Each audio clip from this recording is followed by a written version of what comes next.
चलिए फ्रेंड्स, सुनते हैं आज का अपना वीडियो। आज के इस वीडियो में बताने वाला हूँ कक्षा 10वीं का जो कि आपका सामाजिक विज्ञान का पेपर होने वाला है। तो कंप्लीटली सोल्यूशन बताने वाला हूँ, तो अंत तक वीडियो को जरूर देख लेना। यही पेपर आने वाला है आपको 26 फरवरी यानी कि जो आपका कल एग्जाम होने वाला है, तो यही पेपर आने वाला है आपके एग्जाम क्वेश्चन पेपर में। तो अंत तक वीडियो को जरूर देख लेना। तो शुरू करते हैं आज का अपना वीडियो फ्रेंड्स। आप यहाँ पर सीरियल नंबर भी आप अच्छा अपना मिला लीजिएगा। और यहाँ पर आप देख सकते हो कि विषय कोड जो है आपका S300 रहने वाला है।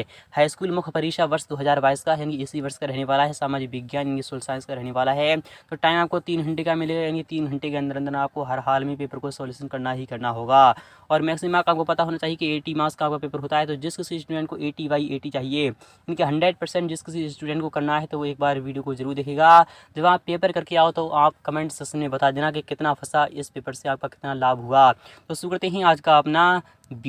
तो फ्रेंड्स, आपका जो क्वेश्चन पेपर है वो इस प्रकार से रहने वाला है, तो अंत तक वीडियो को जरूर देखना। यहाँ पर यह सोशल साइंस का रहने वाला है, इनके सामाजिक विज्ञान का आपको कंप्लीटली सॉल्यूशन बताने वाला हूँ। इनके 1 से लेकर 23 तक आपके संपूर्ण प्रश्नों का मैं आपको जवाब देने वाला हूँ। तो लास्ट तक वीडियो को जरूर देख लेना। आप यहाँ पर देख सकते हो कि 3 घंटे का ही आपको टाइम दिया जाएगा क्वेश्चन पेपर को सॉल्यूशन करने के लिए। और पूर्णांक जो होता है, यानी कि अंक जो होता है वह 80 मार्क्स का आपका पेपर होता है। तो 80/80 जिस किसी को भी चाहिए वो अंत तक वीडियो को जरूर देख लेना। तो निर्देश आपके सामने दिया है। पहला वाला निर्देश है कि सभी प्रश्न अनिवार्य हैं, ऑल क्वेश्चन आर कंपलसरी। आपको जितने भी क्वेश्चन दिए जाएंगे आपको सभी को सॉल्यूशन करना होगा। और सेकंड वाला क्या कह रहा है ये भी आपको देखना है और समझना होगा कि प्रश्न क्रमांक 1 से लेकर 5 तक आपको वस्तुनिष्ठ प्रश्न है, जिसमें कि आपको कुल 32 मार्क्स मिलने वाले हैं। क्योंकि ये क्वेश्चन ऐसे होने वाले हैं, तो 1 से 5 तक ये क्वेश्चन ऐसे होने वाले हैं जिसमें आपको 32 मार्क्स बिल्कुल ही क्लियर हो जाने चाहिए। और यहाँ पर नेक्स्ट वाला क्वेश्चन क्या कह रहा है ये भी आपको देख लेना है और समझना होगा कि प्रश्न क्रमांक 6 से लेकर 23 में आपको प्रत्येक में आंतरिक विकल्प दिए गए हैं। विकल्प के आधार पर ही आपको क्वेश्चन को सॉल्व करना होगा, यानी कि आपको बता दिया जाएगा कि एक क्वेश्चन जो होगा उसमें आपको अथवा में भी दिया जाएगा, यानी कि आपके सामने ऑप्शन होंगे, आपको कौन सा करना है। जो आपको आता होगा वही आप कर दीजिएगा, आपका आंसर पूरा माना जाएगा। यहाँ पर चौथे वाले की बात नहीं कि प्रश्न क्रमांक 6 से लेकर 15 तक आपको प्रत्येक प्रश्न में आपको इनके अति लघु उत्तरीय प्रश्न है, उत्तर की शब्द सीमा आपके 30 शब्द रहनी चाहिए। मिनिमम आपको 30 शब्दों के अंतर्गत आपको आंसर लिखना होगा। इसमें प्रत्येक प्रश्न आपका 2 अंक का रहने वाला है। और नेक्स्ट की बात है यहाँ पर क्या है, प्रश्न क्रमांक 16 से लेकर 19 तक प्रत्येक प्रश्न आपका 3 अंक का रहने वाला है। एक क्वेश्चन का जवाब जिस किसी स्टूडेंट ने दे दिया तो आपको 3 अंक मिलने वाले हैं। और शब्द सीमा जिसकी आपको 75 शब्द रहनी चाहिए। कितनी रहनी चाहिए? 75 शब्द रहनी चाहिए।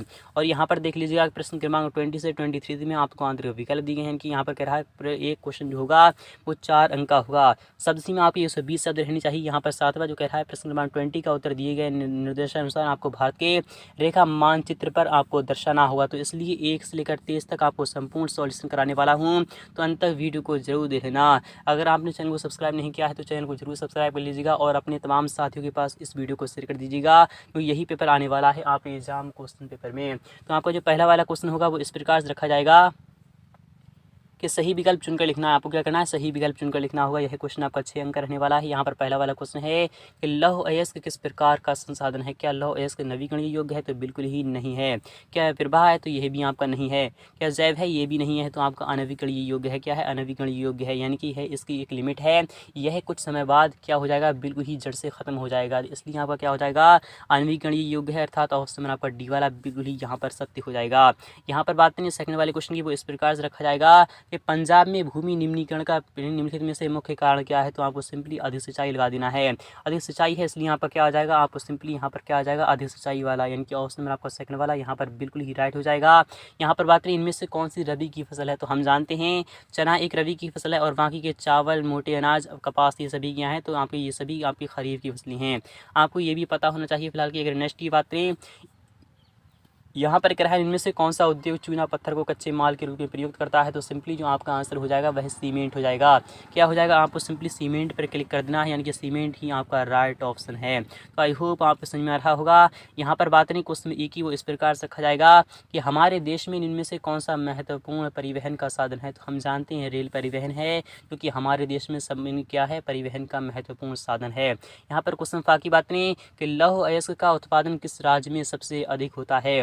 तो आपका आंसर आ जाएगा उड़ीसा में। कहाँ पर हो जाएगा, तो उड़ीसा में। ऑप्शन में आपका पहला वाला बिल्कुल ही राइट हो जाएगा।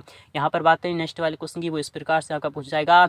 और यहाँ पर इंग्लिश मीडियम के छात्र की बात करें तो इस प्रकार समझ सकते हैं। यहाँ पर क्या चूज द करेक्ट ऑप्शन, आपको सही विकल्प चुनकर लिखना होगा। इसमें ये पहला वाला क्वेश्चन है, which one of the following type of resource is iron ore. देखिए जो यानी कि लॉ एस्क है वह किस प्रकार का संसाधन है आपको बताना होगा। तो चूंकि मैंने आपको बताया है कि नॉन रिन्यूएबल है, क्या है, नॉन रिन्यूएबल है, यानी कि क्या होता है, ये आपका अनवीकरणीय योग्य है। क्या है, अनवीकरणीय योग्य है। अर्थात ऑप्शन में आपका क्या हो जाएगा, फोर्थ वाला बिल्कुल राइट हो जाएगा, नॉन रिन्यूएबल, यानी कि ऑप्शन में आपका फोर्थ वाला बिल्कुल राइट हो जाएगा। क्वेश्चन बी की बात करें, यहाँ पर कह रहा है which one of the following is the main cause of land degradation इन पंजाब। इनके पंजाब में क्या है, तो आपको बता चलूँ ओवर क्या है, ओवर इरिगेशन, यानी कि यहाँ पर क्या है, ओवर इरिगेशन आ जाएगा। सेकंड वाला ऑप्शन आपका बिल्कुल ही यहाँ पर राइट हो जाएगा। यहाँ पर थर्ड वाले की बात करें, which of the following is a rabi crop, यानी कि इसमें से निम्नलिखित में से कौन सी एक रवि की फसल है, तो आपका आंसर क्या आ जाएगा, सिंपली आपको ग्राम लगा देना है। क्या लगा देना है, ग्राम, यानी कि चना आ जाएगा आपको सिंपली यहाँ पर। थर्ड वाला ऑप्शन बिल्कुल ही राइट हो जाएगा। यहाँ पर बात नेक्स्ट वाले क्वेश्चन की, तो वो भी देख लीजिएगा कि which one of the following industries use यहाँ पर है limestone as a raw material. तो आपको सिंपली यहाँ पर क्या लगा देना है, तो आपको सिंपली यहाँ पर सीमेंट लगा देना है। क्या लगा देना है, सीमेंट लगा देना है। क्वेश्चन ए की बात करें, which one of the following is the most important mode of transportation in our country. तो आपको सिंपली रेलवेज लगा देना है। क्या लगा देना है, रेलवेज, यही आपका आंसर हो जाएगा। क्वेश्चन एफ की बात है, which state is the largest product of iron ore. तो आपको सिंपली ओडिशा लगा देना है। ऑप्शन नंबर आपका पहला वाला बिल्कुल ही राइट हो जाएगा। यहाँ पर बात करें सेकंड वाले क्वेश्चन की, वो इस प्रकार से आपका पूछने जाने वाला है, रिक्त स्थानों में आपको पूर्ति करना, फिलिंदा बिलास आपको खाली स्थान भरना होगा। यह क्वेश्चन आपका 7 अंक का रहने वाला। यहाँ पर कह रहा है कि भारत में सिंहों का प्राकृतिक आवास स्थल गुजरात का क्या है, तो आपको बता चलूँ यहाँ पर जो आंसर हो जाएगा वह क्या हो जाएगा, तो गिर क्षेत्र हो जाएगा। क्या हो जाएगा, तो आपको सिंपली गिर, यानी क्या लिखना है, गिर जंगल या फिर गिर क्षेत्र लिख दीजिएगा, यही आपका आंसर रहने वाला है। यहाँ पर बात करें, यहाँ पर नेक्स्ट वाले क्वेश्चन की, नेपोलियन बोनापार्ट सन 1815 क्या आपको क्या आ जाएगा, 1815 ईस्वी आ जाएगा। यहाँ पर बात करें करो या मरो का नारा किसने दिया था, तो आपको सिंपली यहाँ पर क्या लगा देना है, महात्मा गांधी लिखना है। क्या लिखना है, महात्मा गांधी। आपको सिंपली यहाँ पर क्या लिख देना है, महात्मा गांधी लिख देना है। तो महात्मा गांधी ने जो दिया था वह नारा दिया था, करो या फिर मरो, यही आपका आंसर हो जाएगा। नेक्स्ट की बात करें कि भारत में एक ऐसा शासन है, जो कि हम जानते हैं भारत में जो शासन है वह आपका लोकतांत्रिक है। तो सिंपली यहाँ पर क्या लिखना है, आपको लोकतांत्रिक लिखना है, यही आपका आंसर रहने वाला है। नेक्स्ट की बात करें, यहाँ पर क्या है, रंग भेद नीति का विरोध करने वाले दक्षिण अफ्रीका के नेता तो कौन है, आपको सिंपली यहाँ पर नेल्सन मंडेला लगा देना है। क्या लगा देना है, नेल्सन मंडेला। आपका जो आंसर आ जाएगा तो नेल्सन मंडेला आ जाएगा, यही आपका आंसर रहने वाला है। जी हाँ फ्रेंड्स, यही आपका आंसर है। यहाँ पर बात करें कि औद्योगिक क्रांति सर्वप्रथम किसमें प्रारंभ हुई, तो आपको सिंपली यहाँ पर इंग्लैंड लिखना है।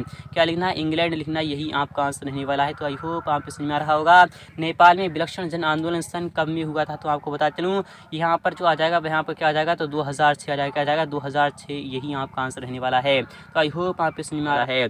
और यहाँ पर बात करें नेक्स्ट वाले क्वेश्चन की, वो इस प्रकार से आपका पूछा जाने वाला है। थर्ड वाला क्वेश्चन भी आपका 7 अंक का रहने वाला है। एक शब्द फिर एक वाक्य में आपको आंसर लिखना हो। इसमें पहला वाला क्वेश्चन है कि नेपोलियन बोनापार्ट का संबंध किस देश से था, तो आपको सिंपली यहाँ पर फ्रांस लिख देना है। क्या लिखना है, फ्रांस से था। नेक्स्ट की बात करें, IMF का पूरा नाम क्या है, आपको बताती हूँ। IMF का जो पूरा नाम है वह क्या है, अंतर्राष्ट्रीय। आपको सिंपली पहले वाले में क्या लिखना है, अंतर्राष्ट्रीय मुद्रा कोष। क्या है, अंतर्राष्ट्रीय मुद्रा कोष, यही आपका आंसर है। अंतर्राष्ट्रीय मुद्रा कोष, यही आपका आंसर रहने वाला है।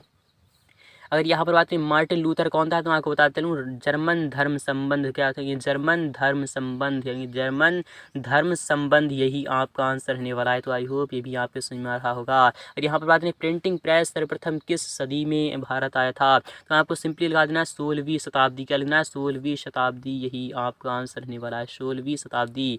अगर नेक्स्ट की बात करें हीराकुंड बांध किस नदी पर बनाया गया, तो आपको सिंपली यहाँ पर महानदी लिखना है। क्या लिखना है, महानदी लिखना है। तो सिंपली यहाँ पर महानदी लिखना, यही आपका आंसर रहने वाला है। नेक्स्ट की बात करें, यहाँ पर गुजरात तट पर कौन सा बंदरगाह स्थित है, तो आपको सिंपली कंडला लगा देना है। क्या लगा देना है, तो कंडला आपका आंसर हो जाएगा। और उपभोक्ता यहाँ पर कह रहा है उपभोक्ता संरक्षण अधिनियम कब लागू हुआ था, तो आपको 1986 लगा देना, यही आपका आंसर रहने वाला है। आई होप आपको समझ में आ रहा होगा। और यहाँ पर बात है नेक्स्ट वाले क्वेश्चन की, क्वेश्चन 4 इस प्रकार से रखा गया है, सत्य या सत्य बताना है, आपको ट्रू फॉल्स बताना होगा। यहाँ पर कह रहा है जो वनस्पति मूल रूप से भारतीय नहीं है, क्या उसे देशज वनस्पति कहते हैं, तो बिल्कुल विदेशज वनस्पति होती है, इसलिए यहाँ पर क्या हो जाएगा, रॉन्ग हो जाएगा। और यहाँ पर नहीं होता, बल्कि यहाँ पर ये होता कि जो वनस्पति मूल रूप से भारतीय है उसे देशी वनस्पति कहते हैं, तो आपका यह राइट हो जाता। यहाँ पर बात करें श्रीलंका में सिंहली भाषा को राजभाषा घोषित किया गया है, क्या यह सत्य है या फिर असत्य है, तो आपको बता चलूँ कि आपका बिल्कुल ही ट्रू यानी कि बिल्कुल ही सत्य हो जाएगा। आपको सिंपली यहाँ पर सत्य लगा देना है।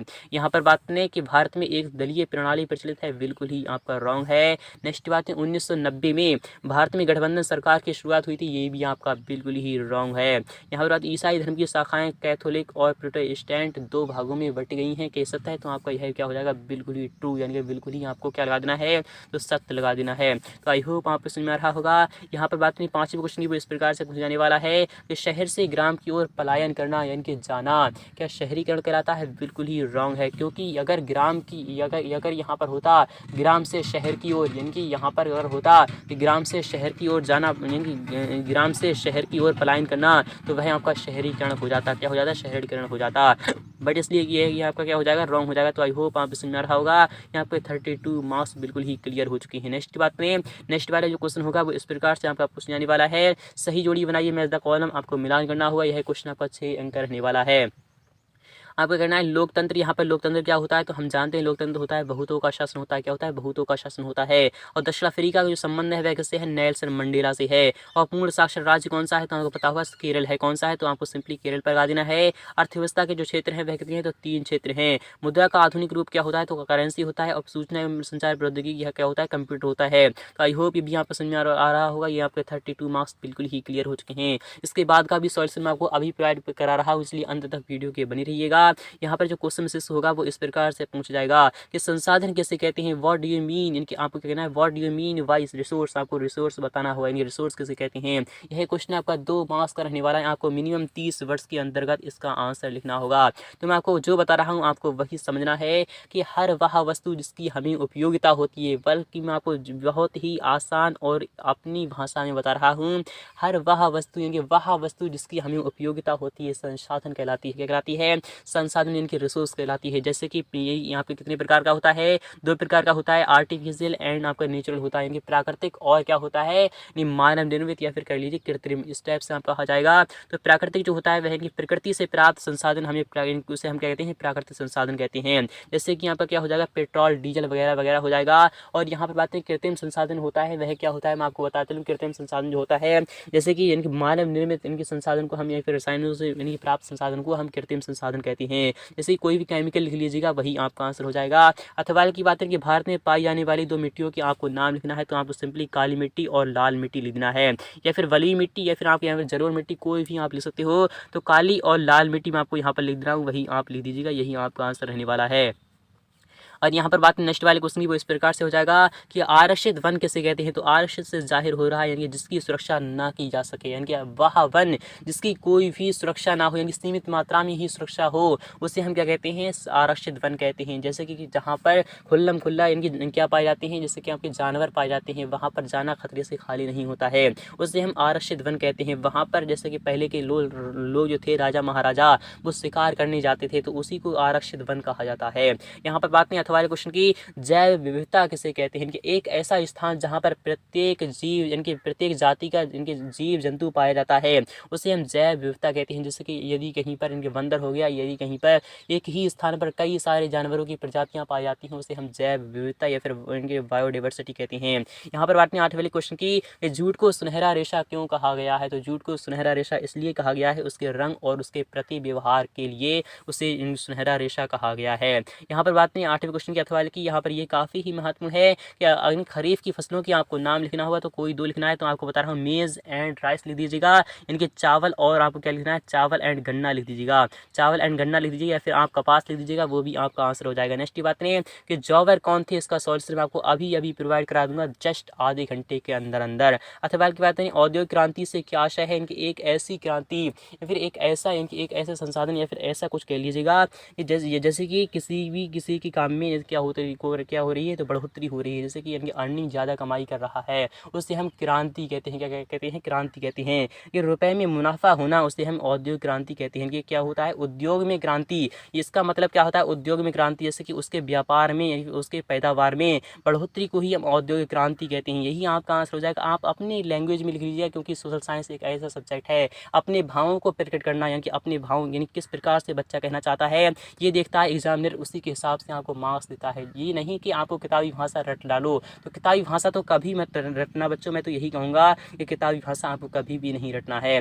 केवल और केवल जो बताया जाए, या फिर आप अपने अपने यानी कि वर्ड्स को उसमें रखिएगा, वही आपका आंसर होता है। जी हाँ फ्रेंड्स, कोई भी सब्जेक्ट ले लीजिएगा, उसमें आप अपने वर्डों में लिखोगे तो वो सबसे बेस्ट उत्तर माना जाएगा। और यहाँ पर बात करें 10वें क्वेश्चन की, वो इस प्रकार से पूछा जाने वाला है। तो 10 से लेकर और ये सभी क्वेश्चंस मैं आपको नेक्स्ट पार्ट में प्रोवाइड करा दूंगा। तो फ्रेंड्स, नेक्स्ट पार्ट में इसी वीडियो की डिस्क्रिप्शन में आपको यहाँ पे मैं आपको सॉल्यूशन दे दूंगा। और आपको इस वीडियो की अगर आपको सॉल्यूशन चाहिए तो कमेंट्स में आपको लिखना होगा कि फुल्ली सॉल्यूशन मैं आपको नेक्स्ट पार्ट में फुल्ली सॉल्यूशन प्रोवाइड करा दूंगा। तो आपको केवल और केवल कमेंट सेक्शन में लिखना है फुल्ली सॉल्यूशन। मैं आपको नेक्स्ट पार्ट में फुल सॉल्यूशन भी प्रोवाइड कराने वाला हूँ। तो मिलते हैं नेक्स्ट पार्ट में फुल्ली सॉल्यूशन। तब तक के लिए थैंक यू, टाटा।